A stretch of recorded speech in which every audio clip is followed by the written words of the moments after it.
What if a small, unassuming stone found on a windswept coast could tell stories about some of the greatest events in history? Is this a primal tool, a scraper from an age before recorded time? Or perhaps a forgotten piece from a world-changing empire? It's not what you think, so let's dive in.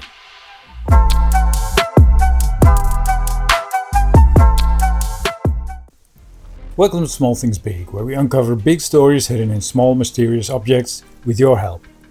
You know, these are the sort of items most people would walk right past, deeming them valueless. But that's where the real fun begins. In this episode, we're talking about an artifact we found in the coastal dunes of Scheveningen in the Netherlands. We spent a good while conjuring up images of hunter-gatherers roaming the steppes.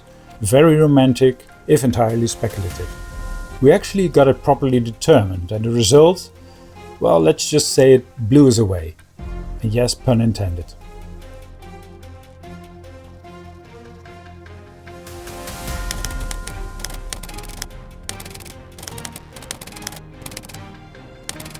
Our journey begins in Scheveningen, a vibrant city district of The Hague, nestled along the North Sea coast. Scheveningen was founded in the year 1280 as a humble fishing village. This is how it looked in the year 5070. It has long been shaped by its intimate relationship with the sea. For centuries, its inhabitants have been fisherfolk, hardy souls who braved the often treacherous waters of the North Sea, bringing in the daily catch that fueled their community and eventually the growing city of The Hague. Even today, despite its modern promenade and bustling tourist attractions, Scheveningen retains its fishing heritage, with a busy harbour still welcoming returning trawlers. Scheveningen's history is as rich and layered as the very sands we excavated. From its simple beginnings, it grew, becoming a significant fishing harbour and later a popular seaside resort, attracting visitors from across Europe. This coastline, looking perfectly pleasant today, has seen its share of drama, from fishermen lost in stormy weather to invaders and fleeing stadholders. It witnessed some of the pivotal moments in Dutch history. This stretch of coastline, seemingly tranquil now, has felt the tread of countless feet, from ancient traders to invading armies, each leaving their faint sandy imprint on the land. Our particular dig site was tucked away in the picturesque Scheveningen dunes. The sand here is remarkably forgiving, easy to dig, and sometimes digging isn't even necessary, as you can let the wind do the work for you, as we experienced when we found its 1788 Deutsch coin from the then still Dutch Republic in plain sight. No breaking our backs on stubborn clay or rocky soil, just glorious yielding sand holding on to its secrets gently, it turned out. So here's our little star of the show. It measures about 30mm high, 32mm wide, and 11mm thick. In other words, small enough to fit comfortably in the palm of your hand, and perhaps a bit too easily lost if you're not paying attention. Now let's talk about the material it's made of. The stone, immediately recognizable, is flint. This isn't just any rock, it's a hard sedimentary crystalline form of quartz. You can identify it by its remarkable non-porous smooth surface and the way it breaks, not randomly but with distinct curved shell-like surfaces, leaving incredibly sharp edges. A flint tool in the Stone Age would be created by hammer percussion or pressure flaking. It would be extracted from a rough flint boulder like this one. The flintstone's color is typically grey, black, brown or beige like ours, though you can find rarer use of green, yellow, red, blue and even purple. And then there's its curious companion, what I'll now refer to as the flint wrapper. This material is unmistakably lead or a lead alloy, easily recognized by its softness and distinct grey color. The white shading you see is lead oxide, a form of corrosion. Of course, the truly intriguing question is what function did this lead wrapper actually serve? We'll get into that. As we examine our artifact more closely, another detail emerges, captivating us even further. On the front face of the lead wrapper there's a distinct imprint that looks remarkably like a small hand, seemingly carved into the soft metal. Is this some ancient mark, a personal touch, or does it hold a communicative meaning, a symbol lost to time? The flint itself is human-shaped, crafted with purpose, and the lead wrapper fits snugly, almost like a custom-made glove. It's undeniably clear that these two disparate materials, the flint and the lead wrapper, were deliberately joined to serve a very specific purpose. But what purpose? This is where we indulged in a bit of archaeological daydreaming. Our initial thoughts spun into several rather romantic possibilities. Could this be a Stone Age scraper? Imagine the vast, now submerged Doggerland highlighted in light green color on this map, the ancient land bridge between Britain and mainland Europe, dry during the Ice Age. A hunting ground teeming with life, where nomadic Mesolithic hunter-gatherers, also referred to as Doggerlanders, roamed. Our stone, like this proven scraper, with its sharp edges, certainly could have been used for hide working, bone scraping or woodworking. The lead wrapper, at first glance, might even suggest hand protection from the flint's razor-sharp edges. But here's the rub. Did Stone Age hunters, living by their wits and grit, truly concern themselves with finger ergonomics in the way we might? It's an intriguing thought, but perhaps a bit anachronistic. Or what about a knife? Again, with the same ancient context, a sharp flint could easily serve as a cutting tool, perhaps for preparing freshly caught fish, trimming plants or other daily tasks. It's plausible given the raw utility of flint. And then, the idea that truly sparked our imagination, a fire striker flint. Flint has been a crucial component in fire starting for millennia, used from the Stone Age right up through more modern times across this very region. The act of striking a metallic mineral like pyrite against another hard material like flint to create a spark, a fundamental human innovation. Later on, metal tools like this steel fire striker were used to strike against flint, to bring amber onto tinder material like charred cloth or dried mushroom like in this example. Could our find be a remnant of an ancient hearth, a tool to bring warmth and light to a prehistoric dwelling? Each theory holds tantalizing clues, yet none fit the bill perfectly. To unravel this mystery, we had to delve deeper into the history of our specific dig site, a stretch of dunes with fascinating past. For centuries, this area has been utilized as a military exercise ground. Imagine soldiers, their drills echoing across the sand, their training shaping the very landscape. In the 18th century, defensive structures like ravelins, similar to the ones on this map, were even built here, hinting at a constant military presence and strategic importance. This backdrop of military activity across various eras became a crucial piece of our puzzle. As much as we enjoyed our speculative journey, we finally had to resort to consulting experts. We entrusted our artifact to the archaeologists at Rijksmuseum van Oudheden in Leiden. A truly impressive museum, by the way, if you're ever in the Netherlands. Their verdict? Well, it finally blew us away. What we had found was a Flintlock flint, a critical component of a musket, or snaphaan in Dutch, which was a muzzle-loaded long gun. And what makes the discovery truly special is the fact that the flint and its lead wrapper were still perfectly intact, whereas most often they part ways over the centuries. A rare find indeed.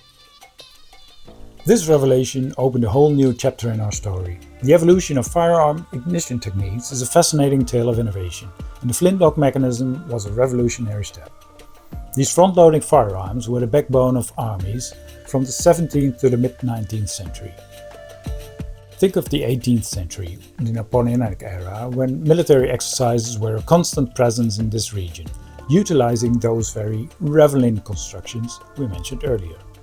Our find perfectly aligns with this historical context.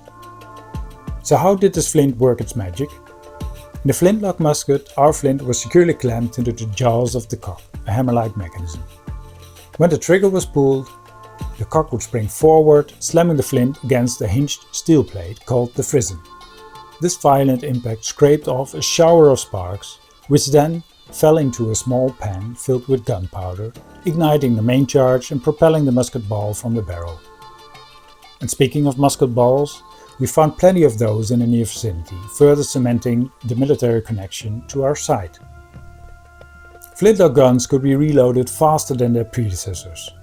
Before the musket was invented, the most widely used firearm in the army was the arquebus, a term derived from the Dutch word haakbus, or hook gun.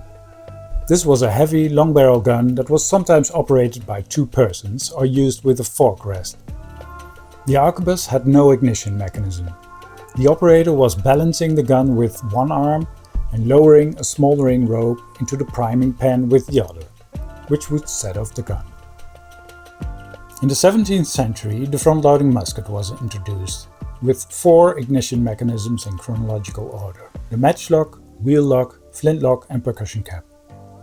With the matchlock gun, the gunpowder was ignited by a burning piece of flammable cord or twine that got in contact with the gunpowder through a mechanism that the musketeer activates by pulling a lever or trigger with their finger. An inherent weakness of the matchlock was the necessity of keeping the match constantly lit, which was a problem especially in wet weather. Another drawback was the burning match itself, which at night could reveal the soldier's position. A constantly lit match would also be dangerous when handling gunpowder. The matchlock was also uneconomical to keep ready for long periods, as keeping both ends of the match lit every night for a year required a mile of match. Finally, matchlock guns had a firing rate of merely 1 round per minute. The successor of the matchlock, the wheel lock, emerged in the 16th century and mitigated most of the matchlock's drawbacks. It worked by spinning a spring-loaded steel wheel against a piece of pyrite to generate intense sparks. Moreover, it was more convenient to operate as it could be instantly readied and fired even with one hand. On the other hand, wheel lock mechanisms were complex to make, making them relatively costly and high maintenance. The wheel lock in combat situations could fire about 2 to 3 rounds per minute.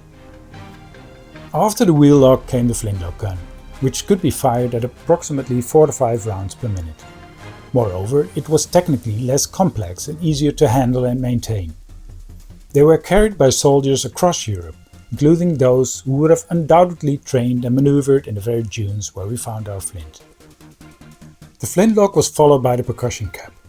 With this mechanism, pulling the trigger releases a hammer which strikes the percussion cap against the nipple, crushing it and detonating a mercury fulminate inside, which releases sparks that travel through the hollow nipple into the barrel and ignite the main powder charge.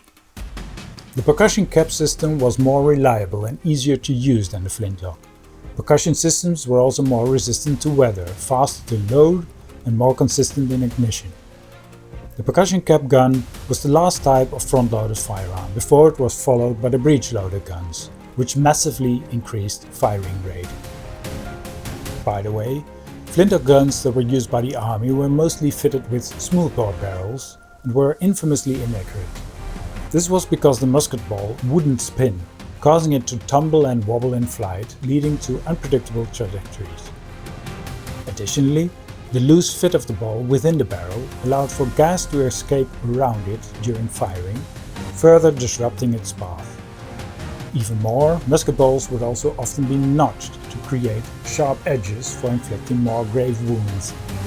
These edges would even further disrupt its path.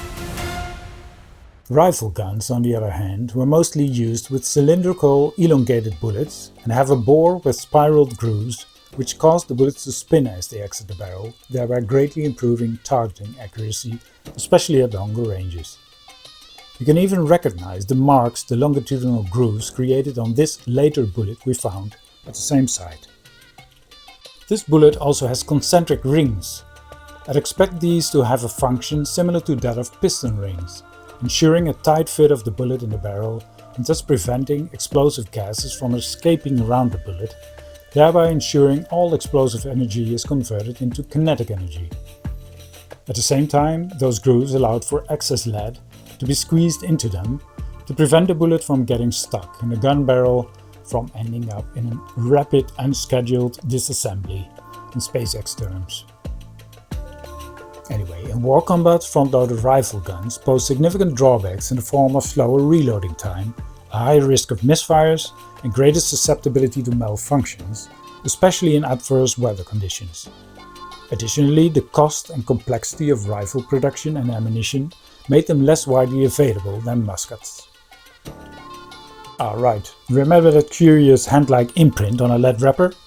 It's the unmistakable impression left by the textured jaws of the musket's cock, designed to tightly grip and secure the flint in place, ensuring a consistent strike. It's a clear mechanical signature revealing the precise function of our find. This is also why muzzleloader flints are so often mistakenly identified as prehistoric tools. Their striking resemblance to ancient stone implements can be deceiving.